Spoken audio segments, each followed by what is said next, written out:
Yang mau berjuang angkat tangan. Yang mau berjuang teriak lawan. Yang mau berjuang membatalkan Omnibus Law. Yang siap berjuang teriak hidup buruh. Hidup buruh. Hidup mahasiswa. Hidup rakyat Indonesia.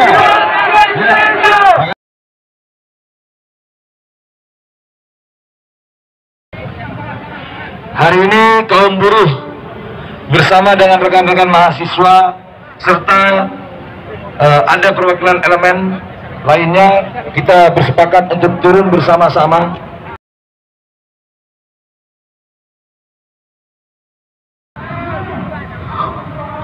buruh,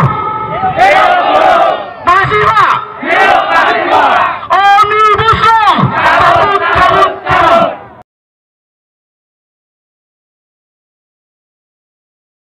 Hidup buruh, hidup mahasiswa, hidup rakyat Indonesia.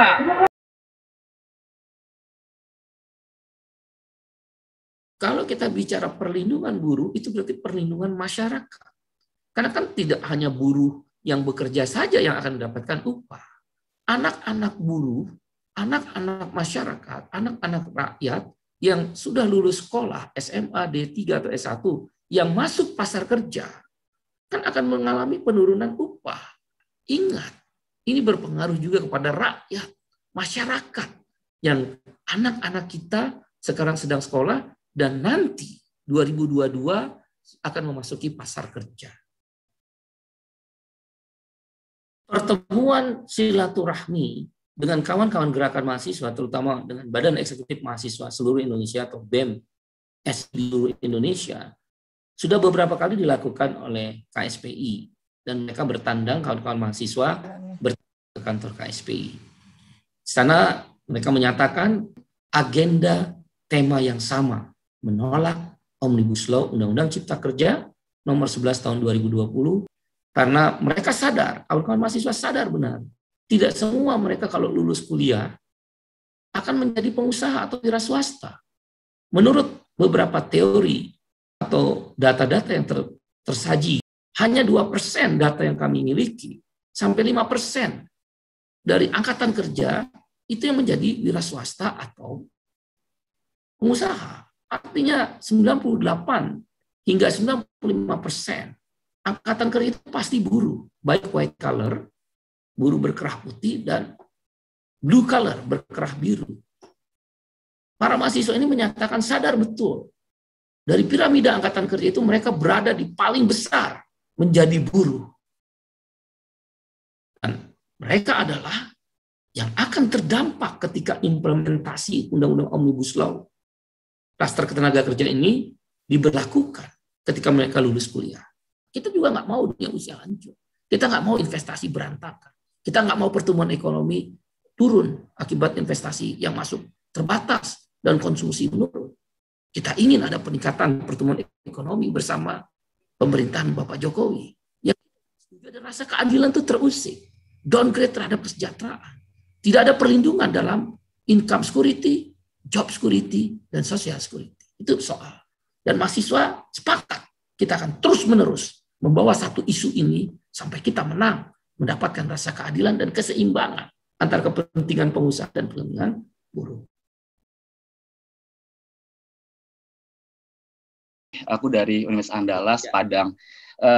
Berbicara tentang bagaimana sudut pandang mahasiswa dalam menyikapi Omnibus Law, sama-sama kita ketahui bahwasanya peraturan tentang ketenagakerjaan harus mengandung 3 prinsip. Yang pertama adalah job security, income security, dan juga social security. Namun, dengan disahkannya Undang-Undang Cipta Kerja ini tidak terkandung di dalam Omnibus Law, dan ini juga sudah bertentangan tentunya.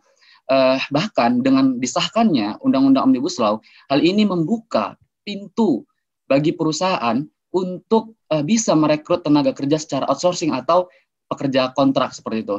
Hal itu bukan karena tanpa alasan. Saya kemarin tuh mengkaji beberapa pasal yang terkandung di dalam Omnibus Law. Ada disisipkan itu pasal 154A, yang ini ternyata juga bertentangan dengan Undang-Undang Nomor 13 Tahun 2003, dan juga di dalam Undang-Undang Omnibus Law juga menghapuskan beberapa pasal tentang PHK, itu pasal 161 sampai 172, dan juga ada beberapa pasal lainnya yang sekiranya ini juga cukup merugikan bagi tenaga kerja itu sendiri, karena dengan adanya pintu terbuka bagi perusahaan untuk membuka pekerjaan, setiap pekerjaan yang ada di perusahaan dengan cara kontrak atau juga outsourcing, ini juga mengurangi kewajiban bagi perusahaan untuk bisa memberikan jaminan sosial dan juga pesangon.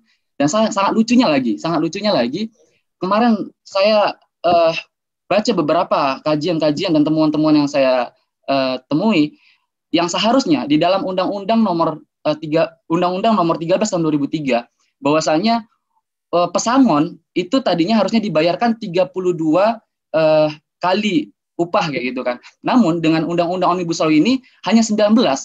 Jadi hanya setengahnya saja kayak gitu kan. Yang seharusnya setiap tahunnya upah buruh itu, upah tenaga kerja itu harus meningkat dengan apa ya?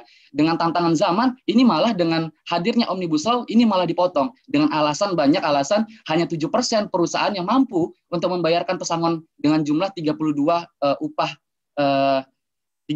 kali upah seperti itu kan. Bahwasanya nanti di tahun 2030 kita akan merasakan yang namanya bonus demografi. Artinya apa? Jumlah angkatan kerja akan lebih banyak, atau angkatan produktif itu akan lebih banyak ketimbang non produktif.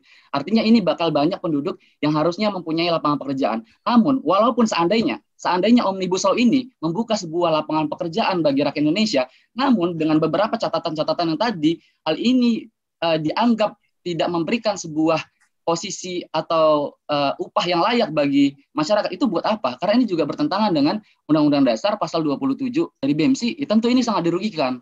Namun kondisinya ketika kemarin itu bulan Oktober disahkan, sampai sekarang juga tidak menunjukkan yang hal progres gitu kan. Ini seperti paradoks gitu kan. Pemerintah ini sebagai paradoks, yang tadinya dipilih oleh rakyat malah menjadi sebuah musuh oleh rakyat itu sendiri. Yang harusnya bisa menghadirkan sebuah kesejahteraan, tapi malah itu tidak dihadirkan, malah hal ini memangkas, ya, mengkebiri hak-haknya para buruh seperti itu.